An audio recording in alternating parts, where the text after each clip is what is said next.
We welcome Keith Coughlan, Executive Chairman at European Metals, developer of the large-scale Synovec lithium project in the Czech Republic. Keith, thanks for your time. Thanks, David.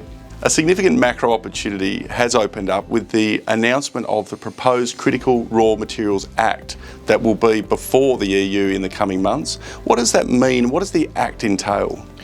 So yes, you're right, it is significant and it'll be debated, the EU says, over the spring. So we expect to see it finalised towards the end of May, say early June. So what it is, this is the most recent step in a movement within the EU to enable the energy transition, to be able to move towards green energy. And it began perhaps 3 years ago, the European Green Deal, the commitment from the European Union of €1 trillion to that. And then we've seen other pieces of legislation or policy come into effect leading into this point. So, the EU has been fostering the transition. They are fully committed to a battery industry, to building a battery industry in the EU, fully committed to an electric vehicle future, and then more recently the realisation that the region needs to develop its own critical raw materials to enable this transition. You can't be reliant on other parts of the world. From a lithium point of view, 80% of the world's lithium chemicals are still controlled by China. The EU doesn't want to be reliant on China for the supply of lithium. And perhaps what we've seen happen in the Ukraine over the last 12 months has reinforced that. The EU used to be reliant on Russian gas, and clearly now they've realised they can't. So the Critical Raw Material Act essentially says we need to develop our own raw materials wherever possible to help enable this energy transition, to not be reliant on other areas. And a key element of it is the identification of strategic projects. How does Synovec fit into that criteria? Well, we're very fortunate in that regards. We announced 2 months ago now that we had been formally recognised, or Synovec has been formally recognised as a strategic project under one of the European Union grant schemes, the Just Transition Fund. So we're the only project, the only resource project in the EU that I'm aware of that already has that formal designation.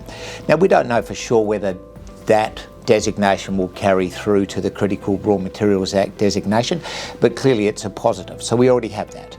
And if you look at the tenets that the EU says make up determining whether a project is strategic or not, firstly, it has to produce something that is important to the energy transition. Well, clearly we do that. It's the largest hard rock lithium resource in Europe. It has to be done sustainably, and our project, it's a historic underground tin mine. The ESG credentials are very high, so we tick all the boxes to enable us to have that formal strategic project designation. Another element is the support for certainty when it comes to permitting. How important is that for a project such as Synovec? Well, from our perspective, that is the most important factor. So the two key things that the EU says this Act will do for projects like ours. Firstly, there's access to funding, to financing, which obviously is great.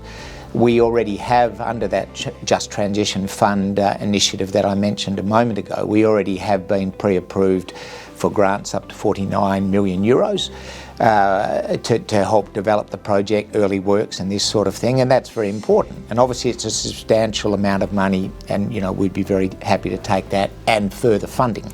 But the economics of the project are exceptional. We don't really need that sort of funding to enable the project. It will happen. Where we do want to see this Act come into effect for us specifically is in speeding up the permitting process, and that's how Europe can get back on a more level footing with the rest of the world. We've seen initiatives right around the world now about the energy transition, the development of critical raw materials, most recently the US with a very big push, the Inflation Reduction Act, and the effect that will have on this space. And and when that legislation was announced, the EU saw it as being detrimental to some European interests. So this is the European Critical Raw Materials Act is in part a way for them to redress that situation. Just touching on that, the US under the Biden administration have been very proactive in terms of protection of sovereign assets and that keeping the industry in the North American jurisdiction.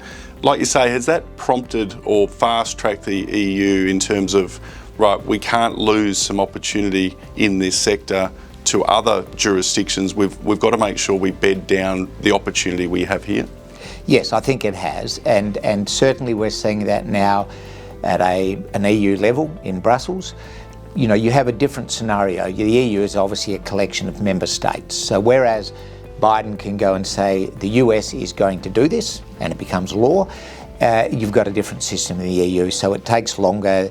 The European Union proposes policy legislation, it then needs to be adopted by the member states. So, you know, it will always be slower in the EU because of that. You know, but they have clearly identified that they need to secure critical raw materials to enable their own energy transition.